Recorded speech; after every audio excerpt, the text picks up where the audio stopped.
ಮೂಲ ಅಧ್ಯಾಯದಲ್ಲೇ ಬರುತ್ತಮ್ಮ, ಮೊದಲ ಅಧ್ಯಾಯದಲ್ಲೇ ಬರುತ್ತೆ. ಹೋಮರಗೆ, ವಜ್ಜಲೆಗೆ, ಡಾಂಟೆ, ಮೇನ್ ಮಿಲ್ಟನಿಗೆ ಅಂತ ಎಲ್ಲಾರ್ಗೂ ಕೂಡ ಗುರುಗಳೆಲ್ಲ ನೆನೆಸಿ, ಕಾಳಿದಾಸ ಆದ್ಯರಿಗೆ, ಕಂಬ ಅರವಿಂದರಿಗೆ ಎಲ್ಲಾರು ನೆನೆಸಿ ಅವರಿಗೆ ಪೂಜೆ ಮಾಡೋದು. ಹಿರಿಯರಿಗೆ, ಕಿರಿಯರಿಗೆ ಎಲ್ಲರಿಗೂ ಕೂಡ ಕಾಲ ದೇಶದ ಯಾವುದು ಸಂಬಂಧವೇ ಇಲ್ಲತಕ್ಕಂಥ ಎಲ್ಲರಿಗೂ ಕೂಡ ನಾನು ಮುಡಿಬಾಗಿ ಮಣಿಸಿ ಕೈ ಜೋಡಿಸುವೆ ನಾವು ಅಂತ. ಸೊ ಗುರುಗಳು ಕೂಡ ಅಲ್ಲಿ ಆ ರೀತಿ ದೇವರ ಕಾಣೋದು ಅಥವಾ ದೇವರ ರೀತಿ ಪೂಜೆ ಮಾಡೋದು ಬರುತ್ತೆ. ಕೊನೆಗೆ ಒಂದು ಸಂದರ್ಭ ಬರುತ್ತಮ್ಮ, ಪಟ್ಟಾಭಿಷೇಕದಲ್ಲಿ. ಪಟ್ಟಾಭಿಷೇಕ ಅನ್ನೋದನ್ನ ಬೇರೆ ರೀತಿ ಅವರು ಪರಿಭಾವಿಸಿದ್ದಾರೆ ಯಾರು, ಕುವೆಂಪು ಅವರು. ಅವ್ರ ಪರಿಕಲ್ಪನೆ ಬೇರೆ, ಅದನ್ನ ಬೇಕಾದ್ರೆ ಅದೇ ಒಂದು ಎಪಿಸೋಡ್ ಆಗಿ ಮಾಡೋಣ. ಆದ್ರೆ ಅಲ್ಲಿ ಕುವೆಂಪು ಅವರಿಗೆ ಅಶರೀರವಾಣಿಯಾಗಿ ಕಾಣಿಸ್ಕೊತಾರೆ ಯಾರು, ಕವಿ ವಾಲ್ಮೀಕಿ.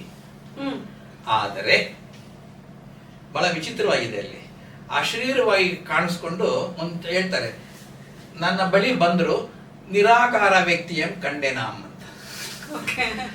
ಕಂಡೆನಾಮ್ ಕಂಡದು ಏನಂದು ಅರಿಯೇ, ನಾನು ನೋಡಿದ್ರೆ ಏನಂತ ಗೊತ್ತಿಲ್ಲ. ಹೀಗೆ ಬಹಳ ಕಾಂಟ್ರಾಸ್ಟಿಂಗ್ ಆಗಿ ಅಲ್ಲಿ ವಾಲ್ಮೀಕಿನ ತರ್ತಾರೆ. ಅದ್ರಲ್ಲಿ ಬಹಳ ಅರ್ಥ ಇದೆ ಅಂತ ಕಾಣುತ್ತೆ. ಅದನ್ನ ಬಹುಶಃ ನಾವು ಆ ಚಾಪ್ಟರ್ ಹೋದಾಗ ಅದನ್ನ ವಿವರಣೆ ಮಾಡೋಣ, ಯಾಕೆ ಬಹುಶಃ ಕುವೆಂಪು ತರ್ತಾ ಇದಾಗಂತ. ಸೊ ಒಟ್ಟಿನಲ್ಲಿ ಗುರುಗಳಿಗೆ ಪೂರ್ತಿ ತಮ್ಮ ಗೌರವ ತೋರಿಸೋದು ಅಥವಾ ದೈವಿ ರೂಪದಲ್ಲಿ ಕಾಣೋದು ನಮಗೆ ಬಹಳಷ್ಟು ಬಾರಿ ಕಾಣುತ್ತೆ ಕುವೆಂಪು ಅವರ ರಾಮಾಯಣ ದರ್ಶನಮಲ್ಲಿ. ಉದಾಹರಣೆಗೆ ಕುವೆಂಪು ಅವರು ತಮ್ಮ ಇಡೀ ರಾಮಾಯಣವನ್ನೇ ಗೊತ್ತಲ್ಲ ವೆಂಕಣ್ಣಯ್ಯನವರಿಗೆ ಅರ್ಪಿಸ್ತಾರೆ. ಅರ್ಪಣೆ ಸಾಮಾನ್ಯವಾಗಿ ನಾವು ಮಾಡೋದು ಬಹಳ ಹಿರಿಯರಿಗೆ, ದೈವ ರೂಪದ ಆದವರಿಗೆ ಅಥವಾ ನಾವು ಬಹಳ ಗೌರವಿಸುವವರಿಗೆ. ಸೊ ವೆಂಕಣ್ಣಯ್ಯನವರಿಗೆ ತಮ್ಮ ಇಡೀ ರಾಮಾಯಣವನ್ನು ಅರ್ಪಿಸುವಲ್ಲಿ ಅವರಲ್ಲೂ ಕೂಡ ದೇವರನ್ನು ಕಾಣ್ತಾರೆ. ಆ ಘಟನೆ ನಿಮಗೆ ಗೊತ್ತಿದೆಯೋಲ್ಲ, ನಂಗೆ ಗೊತ್ತಿಲ್ಲ. ಏನಾಯ್ತು ವೆಂಕಣ್ಣಯ್ಯ ಮತ್ತು ಕುವೆಂಪು ಅವರು ರಾಮಾಯಣದ ಬಗ್ಗೆ ಗೊತ್ತಾ ನಿಮ್ಗೆ? ಅದೇನಾಗುತ್ತೆ, ಅವ್ರು ಯಾವಾಗ ಒಂದ್ಸಲ ಬಂದಿರ್ತಾರೆ ಮನೆಗೆ ಬಂದಾಗ ಇವರು ಒಂದಷ್ಟು ಕಿರುಗವನ್ನು ಓದ್ತಾರೆ ಯಾರು, ಕುವೆಂಪು ಅವರು. ಅದೆಷ್ಟು ಚೆನ್ನಾಗಿರುತ್ತೆ ಅಂತಂದ್ರೆ ಅವ್ರು ಹೇಳ್ತಾರೆ, ಇದು ರಾಮಾಯಣಂ ಕಣೋ, ವಿರಾಮಾಯಣ, ಇದು ಆರಾಮಾಗಿ ಓದ್ಬೇಕು ನಾನು.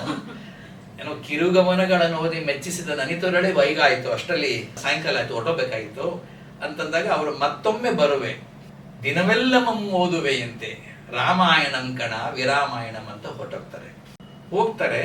ಎಲ್ಲಿಗೆ? ತಮ್ಮ ಮನೆಗೆ. ಆದರೆ ದೀಟದ ಮನೆಗೆ ಹೋಗ್ಬಿಡ್ತಾರೆ, ಆಮೇಲೆ ಅವರು ತೀರ್ಕೊಂಡ್ಬಿಡ್ತಾರೆ ವೆಂಕಣ್ಣಯ್ಯನವರು.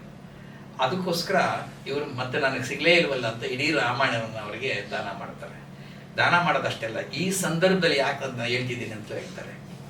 ವೆಂಕಣ್ಣಯ್ಯನವರಿಗೆ ಬೇಡ್ಕೊಂತಾರೆ, ನೀವು ಅಲ್ಲಿ ಸೇರಿದ್ದೀರಾ, ಅಲ್ಲಿ ಮಹಾಕವಿಗಳ ಕೂಟ ಇದೆ, ಆ ಎಲ್ಲಾ ಕವಿಗಳ ಕೂಟಕ್ಕೆ ನನ್ನ ಈ ಕೃತಿನ ಸ್ವಲ್ಪ ಪರಿಚಯ ಮಾಡಿ ನನಗೆ ಆಶೀರ್ವಾದ ಮಾಡಿಸಿ, ಅದಕ್ಕಿಂತ ದೈವಿ ಭಕ್ತಿ ಬೇಕು. ಸೊ ಹಾಗೆ ಗುರುಗಳಲ್ಲಿ ದೇವರನ್ನು ಕಾಣೋದು, ಗುರುಗಳಲ್ಲಿ ಭಕ್ತಿ ಇಡೋದು, ಹೀಗೆ ಅವ್ಯಾಹಿತವಾಗಿ ಶ್ರೀರಾಮನ ದರ್ಶನದಲ್ಲಿ ಬಂದೇ ಬರ್ತಾರೆ.